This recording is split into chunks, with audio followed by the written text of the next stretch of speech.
What's up, y'all? Make sure y'all go to Silent Heroes. Win the first 5 hours of your day. And I'm gonna share this story with y'all, man. I had a flashback moment. You know how you think about it. Just came to my mind. Nothing big. But I remember during COVID.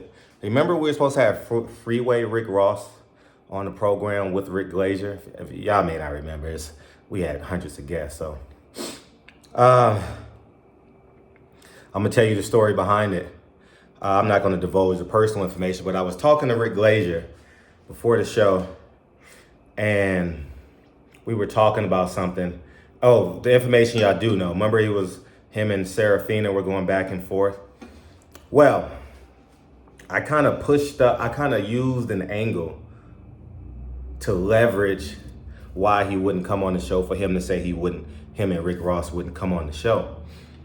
And the reason why is when I was talking to Rick Glaser, he said the great Rick Ross. And it bothered me. It really, really bothered me to the core that a white man called Freeway Rick Ross great. And I do believe that's going to stay the second part. And it bothered me, like how I've enabled that message, right? The great Freeway Rick Ross, right? And what he's most notable for is destroying South Central LA.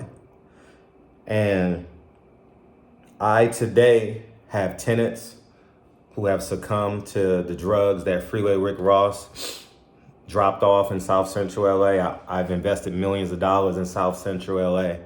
And I realized at that point when he said it, I had a come to Jesus moment, like, aha, it's your fault, Fred type moment. I'm not blaming you, I'm blaming me. How I've perpetuated, not as much as the average person, obviously, but just generally speaking, how I've perpetuated that mission statement. And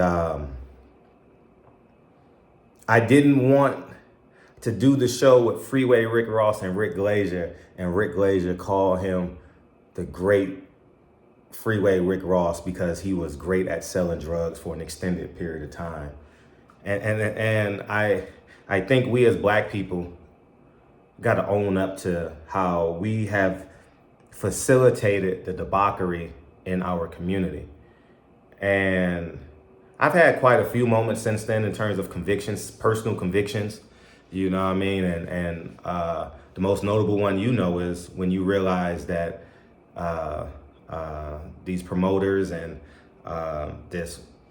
each side of the street is created by the people in suits, and we fall in line. And now, what I'm gonna say, everyone deserves to tell their story. Every story deserves to be told. You could turn it into a movie. You could turn it into whatever you want, a book, a podcast, a YouTube video. I genuinely believe I am that. I just think we got to say it for what it is.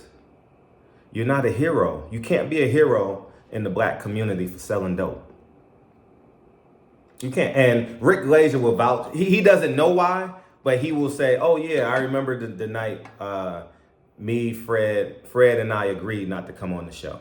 And Rick Ross. I'm just being candidly honest with you. And I have no qualms interviewing him, but I didn't want to do the interview under the gaze of a non-Black man calling this elite drug dealer great. I wanted to have the conversation of who, what, where, when, why, and how, and get to the gist of it, because I am not a proponent of it. I am a victim of the crack era. You know what I mean? I believe I am the only cousin. Well, I've been to jail, but I am the only cousin not to I was not sent to jail. You know what I'm saying? I've never been sentenced to prison. You know what I mean? I'm the only cousin. I'm the only male cousin in my family that hasn't been sentenced to, out of that generation. Yeah, the immediate family that I knew and that I grew up with. There are plenty of cousins that I may never meet. And that's just the reality of it, man. And I held myself accountable that evening. Oh, it was that afternoon leading into the show. And we were going back and forth, back and forth. And I lied to Rick Glaser and gave him a phony excuse. But in my mind, I was having this come to Jesus cathartic conversation with myself that I can't allow Rick Glaser to call this man great on my show. It bothered me, and these are, I'm telling you this because we all have these conversations, what's right and what's wrong. I can't control what other people do. I can't control what other people say. I only can control what I do. And you have to get better and better and better. Even if you fail and revert, you have to be conscientious of where you are and your vices. And I only can hold myself accountable. And it's an honest conversation I'm having with you guys. I know I lied to y'all. I withheld. No, I didn't lie. Is withholding information a lie? I don't know, but let's say it is. Fuck it. Fred lied. I withheld information from both Rick Glaser and y'all, the fan base, because I didn't want to have that conversation.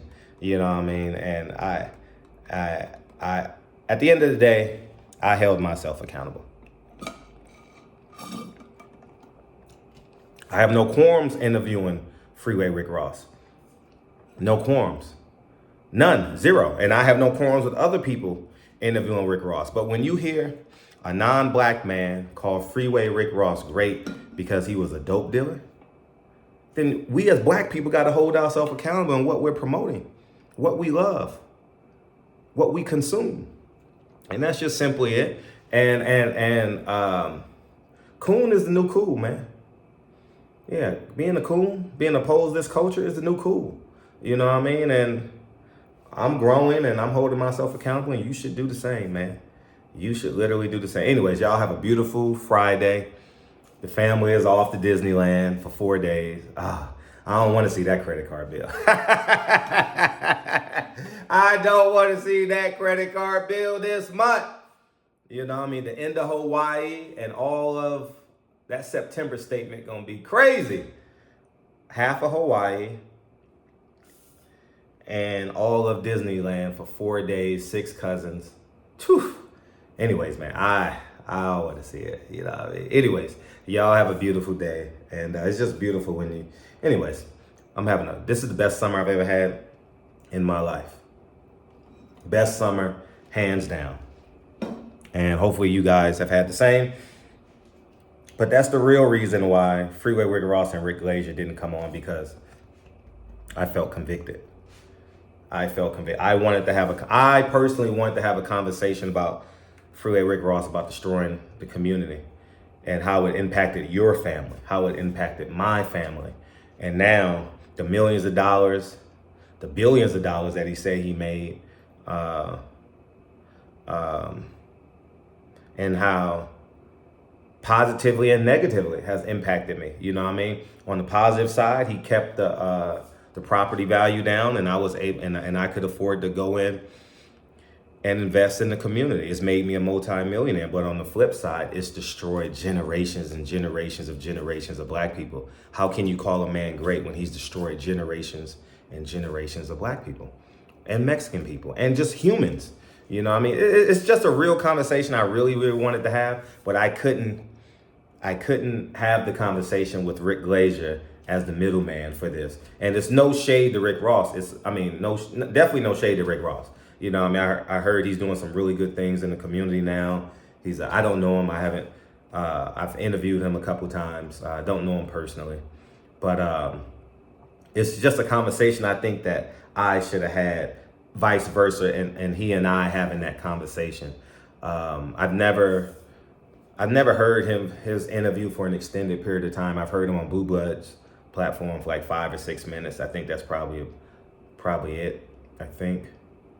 And I think I've heard him on Trill years ago, and that's about it. So I think I haven't heard much about him, you know, but I would love to have this conversation with him without Rick Glaser as the middleman. I think it's an important conversation. I don't even know if it's online. If there is an interview like this about Freeway Rick Ross, please send it to me. And I heard he's doing some really good things in the community. I support him for changing his life around and being an upstanding citizen. I have no qualms with him. I'm talking about my cathartic experience in that moment.